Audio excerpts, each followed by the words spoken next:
ಬಾಗೇಪಲ್ಲಿ ಪಟ್ಟಣದ ಹೃದಯ ಭಾಗದಲ್ಲಿರುವ ಪಿಎಂ ಶ್ರೀ ಬಾಲಕಿಯರ ಮಾಧ್ಯಮಿಕ ಶಾಲೆಗೆ ರಾಷ್ಟ್ರೀಯ ಮಾನವ ಹಕ್ಕುಗಳ ಆಯೋಗದ ಸದಸ್ಯೆ ವಿಜಯಭಾರತಿ ಮತ್ತು ಅಧಿಕಾರಿಗಳ ತಂಡ ಅನಿರೀಕ್ಷಿತವಾಗಿ ಭೇಟಿ ನೀಡಿತ್ತು. ಮಧ್ಯಾಹ್ನ ಊಟದ ಸಮಯಕ್ಕೆ ಶಾಲೆಗೆ ಭೇಟಿ ನೀಡಿದ ಆಯೋಗ ವಿದ್ಯಾರ್ಥಿಗಳಿಗೆ ವಿತರಿಸುತ್ತಿದ್ದ ಬಿಸಿಯೂಟ ಪರೀಕ್ಷಿಸಿದರು. ಸ್ವತಃ ಆಹಾರವನ್ನು ಅಧಿಕಾರಿಗಳೊಂದಿಗೆ ಸೇವಿಸಿದ ಅವರು ನಂತರ ವಿದ್ಯಾರ್ಥಿಗಳೊಂದಿಗೆ ಶಾಲೆಯಲ್ಲಿ ನೀಡುತ್ತಿರುವ ಸೌಲಭ್ಯಗಳ ಬಗ್ಗೆ ಸಂಪೂರ್ಣ ಮಾಹಿತಿ ಪಡೆದರು. ಅಡುಗೆ ಮನೆಗೆ ಭೇಟಿ ನೀಡಿ ಅಲ್ಲಿ ಅಡುಗೆ ತಯಾರಿಸಲು ಬಳಸುತ್ತಿದ್ದ ಪದಾರ್ಥಗಳು, ಅವುಗಳ ಗುಣಮಟ್ಟ, ಪ್ರಮಾಣ ಪರಿಶೀಲಿಸಿದರು.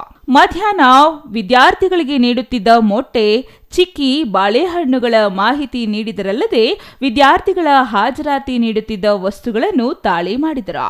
ಹಾಜರಾತಿ ಪುಸ್ತಕದಿಂದ ಹಿಡಿದು ಎಲ್ಲಾ ಶಾಲಾ ದಾಖಲಾತಿಗಳನ್ನು ಸಂಪೂರ್ಣವಾಗಿ ಪರಿಶೀಲಿಸಿದರು. ವಿದ್ಯಾರ್ಥಿಗಳಿಗೆ ಅಕ್ಷರ ದಾಸೋಹದ ಜವಾಬ್ದಾರಿ ತೆಗೆದುಕೊಂಡಿದ್ದ ಶಿಕ್ಷಕಿ ಪ್ರಭಾವತಿ ಮತ್ತು ಮುಖ್ಯ ಶಿಕ್ಷಕ ಆರ್ ಹನುಮಂತರೆಡ್ಡಿ ಆಯೋಗ ಕೇಳಿದ ಎಲ್ಲಾ ಮಾಹಿತಿ ಒದಗಿಸಿದರಲ್ಲದೆ ಮೊಟ್ಟೆ ಖರೀದಿಯಲ್ಲಿ ದರದ ವ್ಯತ್ಯಾಸದ ಬಗ್ಗೆಯೂ ಆಯೋಗದ ಸದಸ್ಯರ ಗಮನಕ್ಕೆ ತಂದರು. ನಂತರ ಸುದ್ದಿಗಾರರೊಂದಿಗೆ ಮಾತನಾಡಿದ ರಾಷ್ಟ್ರೀಯ ಮಾನವ ಹಕ್ಕುಗಳ ಆಯೋಗದ ಸದಸ್ಯೆ ವಿಜಯಭಾರತಿ, ಬಾಗೇಪಲ್ಲಿ ಪಿಎಂ ಶ್ರೀ ಶಾಲೆಗೆ ಭೇಟಿ ನೀಡಿ ಅನಿರೀಕ್ಷಿತವಾಗಿ ಪರಿಶೀಲಿಸಿದಾಗ ಶಾಲೆಯ ನಿರ್ವಹಣೆ, ವಿದ್ಯಾರ್ಥಿಗಳಿಗೆ ನೀಡುತ್ತಿರುವ ಸೌಲಭ್ಯಗಳ ಬಗ್ಗೆ ತೃಪ್ತಿ ಹೊಂದಿದ್ದೇವೆ. ಇದಕ್ಕೂ ಮೊದಲು ಮೈಸೂರು ಜಿಲ್ಲೆಯ ಎಚ್ಡಿ ಕೋಟೆ ಎಸ್ಸಿ/ಎಸ್ಟಿ ವಿದ್ಯಾರ್ಥಿ ನಿಲಯಕ್ಕೆ ಭೇಟಿ ನೀಡಿ ಪರಿಶೀಲಿಸಿದಾಗ ಹೆಚ್ಚಿನ ಪ್ರಮಾಣದಲ್ಲಿ ವ್ಯತ್ಯಾಸ ಹಾಗೂ ಅವ್ಯವಹಾರಗಳು ನಡೆಯುತ್ತಿರುವುದು ಕಂಡುಬಂದಿತು. ಅದೇ ರೀತಿ ಬೆಂಗಳೂರು ಪರಪ್ಪನ ಅಗ್ರಹಾರ ಜೈಲಿಗೂ ಭೇಟಿ ನೀಡಿ ಪರಿಶೀಲಿಸಲಾಯಿತು ಎಂದರು. నేషనల్ హ్యూమన్ రైట్స్ కమిషన్ నుంచి ఈ నెల 5వ తారీఖు నుంచి నేను బెంగళూరు కర్ణాటకలో పర్యటన చేస్తున్నాను. అంటే 5వ తారీఖున మూక్ కోర్ట్ కాంపిటీషన్స్ ఉన్నాయి నేషనల్ లా స్కూల్లో, వాటికి వచ్చాను. 6, 7, 8 ఈ 3 రోజులు కూడా నేను డిఫరెంట్ హాస్టల్స్ని, జైల్ని, స్కూల్స్ని చూస్తూ వస్తున్నాను. ఎందుకంటే ఫండమెంటల్ రైట్స్ ప్రకారంగా పిల్లలకి మంచి ఆరోగ్యము, మంచి వసతి, మంచి చదువు, గ్రౌండు, సెక్యూరిటీ ఇవన్నీ ఉండాలి మనకి స్కూల్ పరిధిలో. అదే హాస్టల్స్లో కూడా మంచి వాళ్ళకి ఫుడ్ బాగుండాలి, అక్కడ కూడా హెల్త్ కేర్ ఉండాలి.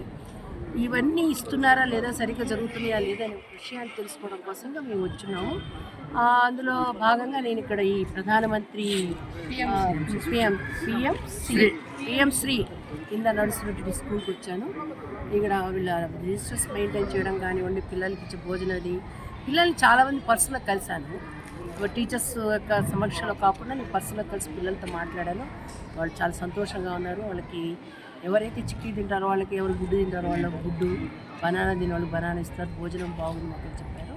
అయితే నేను గమనించిన దాంట్లో వచ్చేది బియ్యం క్వాలిటీ ఒకటి మారాలి. పిల్లలకి ఇచ్చేటి ರೇಷನ್ ಶಾಪ್ಸ್ నుంచి వస్తున్నాయి కాబట్టి బియ్యం కొంచెం ముద్దగా ಅನ್ನವು ಇಬ್ಬಂದಿಗೆ ఉంది కాబట్టి. ಏನು ಆಯೋಗದಲ್ಲಿ ರಾಷ್ಟ್ರೀಯ ಮಾನವ ಹಕ್ಕುಗಳ ಆಯೋಗದ ತನಿಖಾ ವಿಭಾಗದ ಇನ್ಸ್ಪೆಕ್ಟರ್ ಸಂತೋಷ್ ಕುಮಾರ್, ರಾಜ್ಯ ಮಾನವ ಹಕ್ಕುಗಳ ಆಯೋಗದ ಸಾರ್ವಜನಿಕ ಸಂಪರ್ಕಾಧಿಕಾರಿ ಗೌತಮಿ, ತಹಶೀಲ್ದಾರ್ ಮನೀಷಾ ಎಸ್ ಪತ್ರಿ, ಸಮಾಜ ಕಲ್ಯಾಣ ಇಲಾಖೆ ಸಹಾಯಕ ನಿರ್ದೇಶಕ ಶೇಷಾದ್ರಿ, ಆಹಾರ ನಿರೀಕ್ಷಕ ಪ್ರಭಾಕರ್ ಮತ್ತಿತರರು ಹಾಜರಿದ್ದರು. Ganesh R, CTV news, Bagepalli.